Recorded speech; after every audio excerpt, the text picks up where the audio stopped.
Hey guys, it's Jasma, and today we're going to make a super soft bread. This bread, it's light, it's fluffy, and it's the perfect bread for practically anything. You can pair it with tons of different sandwiches, you can pair it with different spreads, and even though we're making it into a loaf today, you can also turn it into little buns. This bread uses a little different kind of method than usual breads. We're using a Tangzhong bread method today, which is what helps this bread become so light and fluffy because it packs all the moisture in it, and I'm going to explain it a little more as we move on to that step. We're also going to be baking this bread with water in the oven, which creates steam and makes the bread even softer. So let's get started. First off, we're going to make a Tangzhong roux, which is the base to this recipe. Now, it might be a little bit different from what you've seen before when it comes to bread making, because this is an Asian bread making method where you cook together the flour and the water. The ratio is 5 water to 1 flour, and you cook this over the stove until it thickens because it gelatinizes the flour inside of this mixture, which creates a translucent like pudding mixture. Once it cools, you add it to the dough and you just combine it like anything else. And what this does is when it's cooking, it traps all of the moisture inside of the bread, which allows it to become lighter, fluffier, moister, so it's not dry at all. And it also creates a longer shelf life, so you could store this bread for actually longer. This is a really easy method. It, once again, could be a little bit different from what you've seen before, but it does a lot of benefits. It also creates a better texture. So you want to do this ahead of time because once you cook it, you want it to cool down completely. Sometimes you could even do this the night before and just keep it in the fridge overnight. So that's why we're going to do this first things first. We're going to move over to the stove now to make the base. To make the Tangzhong base, start off by combining the flour and the water in a small saucepan without the heat turned on. Once the mixture is nice and smooth and there are no more clumps of flour, turn the heat on to medium-low and keep stirring and while the mixture is cooking. Make sure you get the bottom of the pan because that's where we'll start to thicken up first. Just cook it until it could barely hold a soft peak. Once it reaches that stage, turn off the heat, remove the pan off the stove, and transfer the Tangzhong base into a nice clean bowl for it to cool down. Mine came out to be 90 grams, but it will vary for you, so as long as it gets to the right consistency, you should be fine. Cover the mixture with a layer of plastic wrap, and I like to press it down so it's touching the surface of the Tangzhong base so it doesn't form a layer of dry skin as it's cooling down.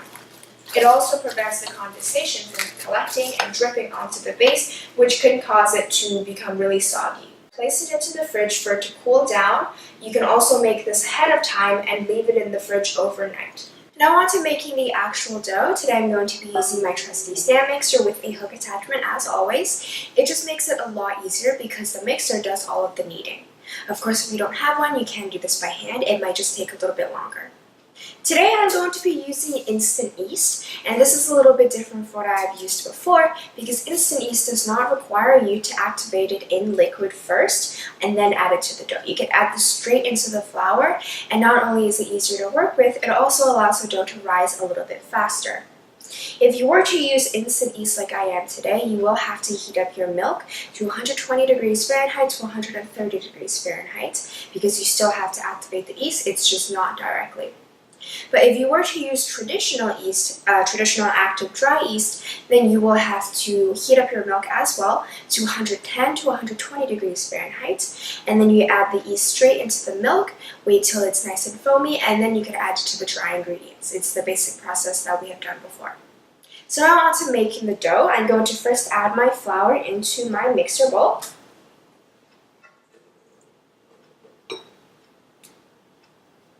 I'm just using all-purpose flour here today. You can also use bread flour if you like. And then I'm going to add in my yeast. So today I'm only going to be needing 4 grams of yeast, which is half of this package. And you have to add this into the flour beforehand because you cannot mix salt directly with the yeast. It will deactivate it and it would not allow the bread to rise. So I'm going to add this in beforehand and then add in the salt later on.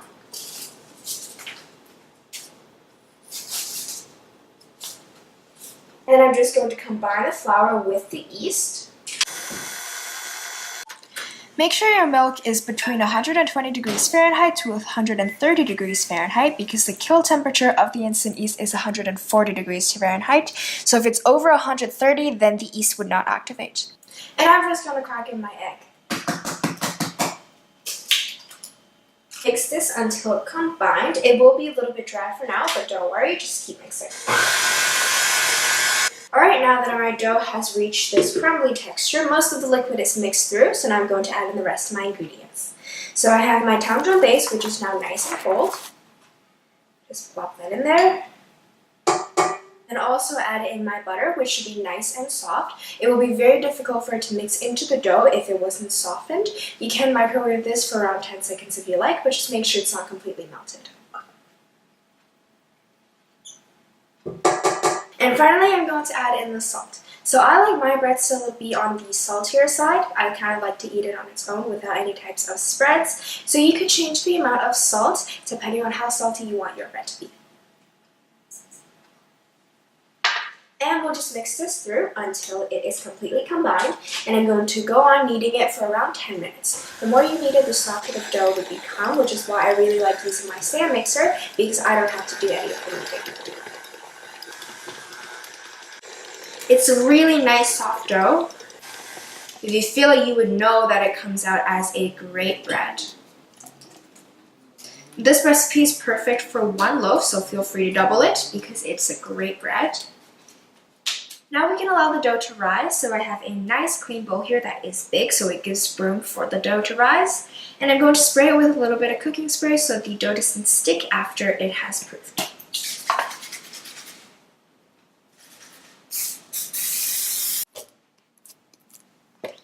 And then just cover the bowl so it doesn't dry out and let it rise. My dough has finished rising. As you can see, it has grown quite a bit. So now I'm ready to shape it. I love that there's just a bubble here. I'm going to be working on my countertop today. If you are too, make sure it is perfectly clean. If not, you can do it on a cutting board. Just going to sprinkle a nice bit of flour to make sure that it doesn't stick. And then just flip it out. I'm going to flip it around to make sure it's nice and covered with the flour. It's super soft, by the way. And then I'm going to be shaping this a little bit different today. So I'm going to divide the dough into thirds. I'm using a bench scraper. I feel like it's really easy when you're working with dough, but of course you can use a knife.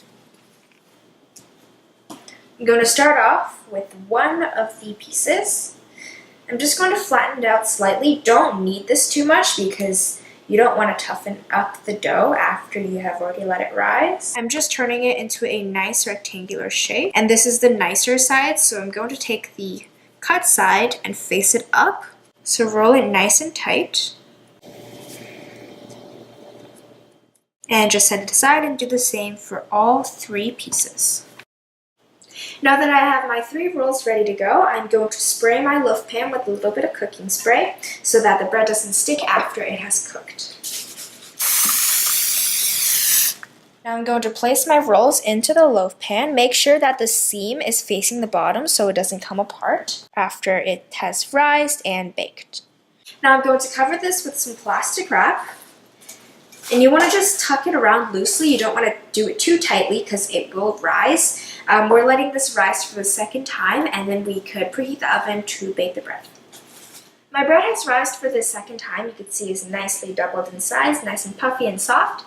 It took me around 25 minutes for it to rise to this stage, but it will vary for you depending on the temperature of your room. So now the plastic wrap, once again, you need to make sure that you wrap it nice and loosely so it doesn't not allow the bread to rise. And now my oven is preheated at 375 degrees Fahrenheit, and there's already a pan of water inside of the oven. And what this does is it creates steam as the bread is baking, and it just adds more moisture into it. It creates a really soft and nice and fluffy bread as well.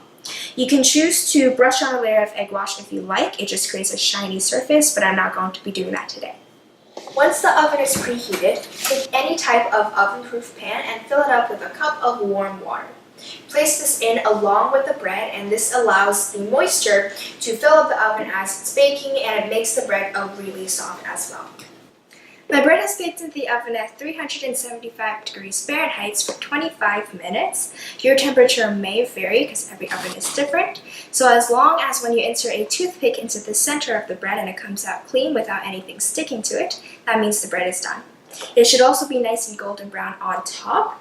And because of the water and the Tangzhong Base that we made, you can see the bread is really nice and soft. It is really fluffy as well. So now I'm going to flip this out onto a cooling rack so the condensation doesn't cause the bread to be soggy if it's caught in the bottom of the pan. I'm just going to leave it like this until it is completely cooled and then we can cut into it. The bread is now cooled, so I'm just going to slice into it. It cuts so nicely. It's really soft.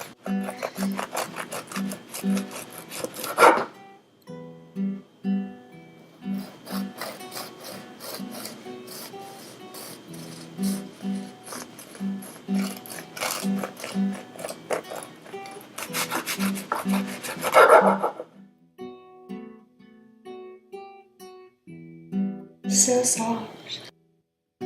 So that's how you make this super soft bread.